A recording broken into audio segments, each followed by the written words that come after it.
Good morning and welcome to Mission Control Houston and the International Space Station Update. We're here with the International Space Station Flight Control team inside the Space Station Flight Control room. And Emily Nelson is the day's flight director, as she has been all week. Sitting beside her today is Capcom Kate Rubens. On board the space station, the 3 members of the Expedition 34 crew are more than halfway through their day, which began at midnight Central Time. Commander Kevin Ford of NASA and Russian flight engineers Oleg Novitsky and Evgeny Tarelkin are all on board the space station. They have been since October 25th, when their Soyuz TMA-06M vehicle docked to the Russian Poisk module. Now on their 50th day at the station and their 52nd day in space, they're currently orbiting 251 miles above Russia, having just passed over Kazakhstan, which is where they launched from.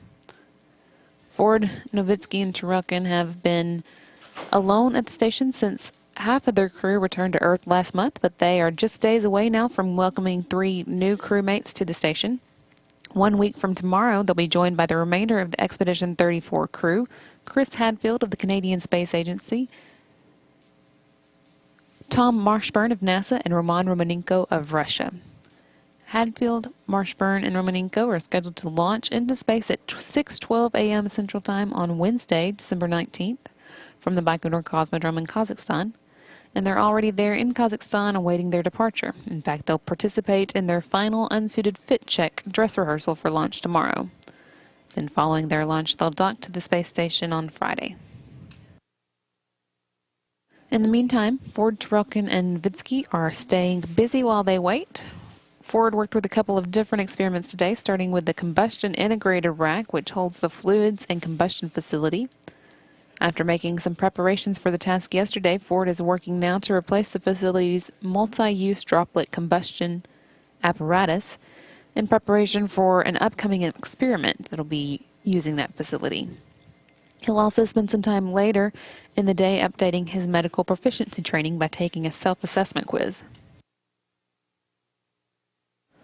On the Russian side of the station, Novitsky and Tarelkin are spending some more time today taking inventory of the tools and hardware on the Russian side. They're also finding time for several science experiments, including one that studies the Earth's oceans and one that looks at leak detection methods on the space station. Earlier today, the team on the ground had planned to perform a reboost of the space station's altitude using the Progress 48 vehicle's thrusters.